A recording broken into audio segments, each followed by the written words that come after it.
Hello guys and welcome back to my channel. मेरे channel में आपका दोबारा से बहुत बहुत स्वागत है। And today I am back with a very simple DIY. It's just a replacement of the side fender indicator और the side indicators. So we are going to replace the side indicators, the total side indicator unit and also the bulb that goes into it. So हम लोग side fender या side indicators को बदलने वाले हैं. हम लोग यूनिट को भी चेंज करेंगे और जो बल्ब है उसको रिप्लेस करेंगे LED से. The LED that I am gonna use is from autobahn and it's an amber T10 LED. The bulb type is T10 and it's an amber colored LED. Orange या amber रंग का LED है. White, red, blue ये LEDs use नहीं करना होता है क्योंकि जो इंडिकेटर है उसका एक पर्पस होता है और वो ऑरेंज या एम्बर कलर का ही होना चाहिए. My car already has the amber colored indicator unit. The unit itself is amber color, the lens is amber color, but I am replacing it with a transparent one. Alto गाड़ी में जो है orange या amber colour का ही unit आता है. जो lens है वो एम्बर कलर का होता है, लेकिन उसको हम रिप्लेस करेंगे ट्रांसपेरेंट या वाइट यूनिट के साथ. और अंदर हम लोग डालने वाले हैं एम्बर कलर का T10 LED जो आपको स्क्रीन पे दिख रहा होगा. And this is the comparison between the new one and the old one. ये पुराने और नए वाले का जो कंपैरिजन है वो आपको दिख रहा होगा इस क्लिप में. The new unit is from Minda. जो नया हम यूनिट लगा रहे हैं वो मिंडा की तरफ से है, जो कि बहुत अच्छा ब्रांड है.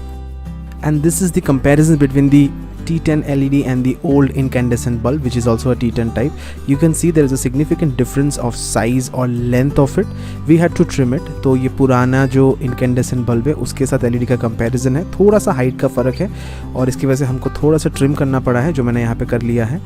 और जो LED बल्ब है वो ब्लू कलर का था, उसको मैंने वाइटनर के माध्यम से वाइट कलर का कर लिया है. So I have painted the LED bulb white to make it look good.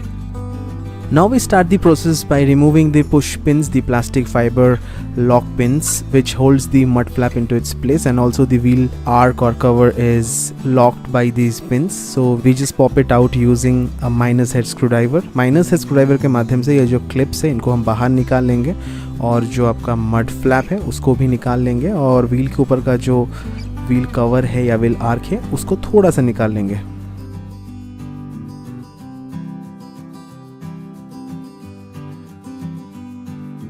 All in all, there are 5 clips or 5 push pins that needs to be removed, which I am doing in this video.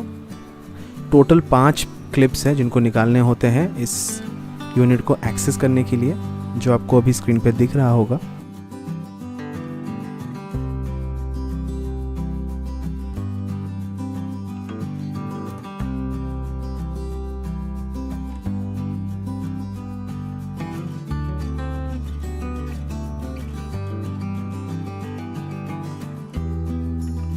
Once all the 5 clips are out, you can easily pull out the wheel arc.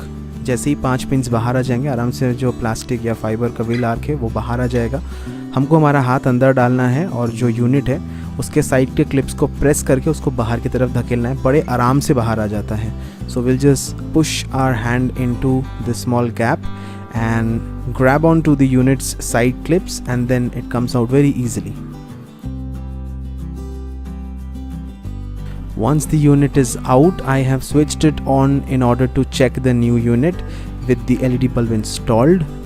It is not a mandatory process. You can switch everything off, fix it and then switch it on to check if the bulb or the LED bulb is working. तो मैंने यहाँ पे on करके check किया है कि जो नया यूनिट है वो सही से काम कर रहा है या नहीं कर रहा है. आप इसे बिना किए भी इंस्टॉल कर सकते हैं और बाद में आपके ब्लिंकर्स को ऑन करके आप चेक कर सकते हैं कि ये काम कर रहा है या नहीं कर रहा है. Once that is done, you just have to push it back into its place. It can only go in one way. It cannot go in the inverted order because it is designed in a way that water exits out of the unit easily.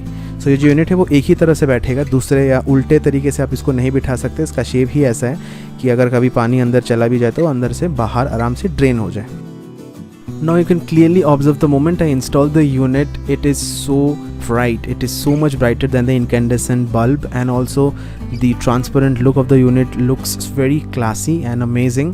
जो unit है उसका LED आप देख सकते हो कि बहुत ज़्यादा ब्राइट है और जो ट्रांसपेरेंट यूनिट मैंने अब लगाया है जो मिंडा की तरफ से है वो बहुत ही ज़्यादा क्लासी लुक देता है गाड़ी को.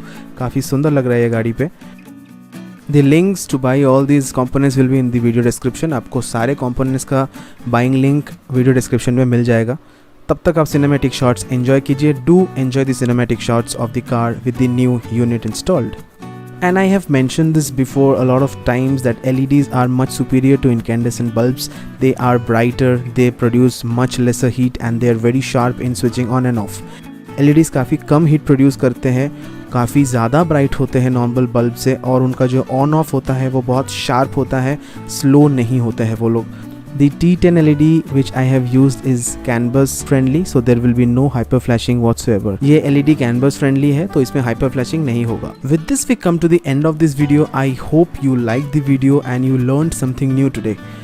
उम्मीद करता हूँ आपको वीडियो अच्छा लगा हो, और अगर आपको अच्छा लगा है तो ज़रूर लाइक कीजिएगा इस वीडियो को. अगर इस चैनल पे आप न्यू है तो सब्सक्राइब करना मत भूलिएगा. If you are new to the channel do consider subscribing, and if you have like the video do give it a like, a thumbs up, and also share with your friends and family. अपने friends and family के साथ video को ज़रूर share कीजिएगा. Thanks again for watching my video and supporting the channel. आप सभी को तहे दिल से बहुत बहुत शुक्रिया इस चैनल को सपोर्ट करने के लिए. Thanks for watching. Have a nice day. Stay safe and stay healthy.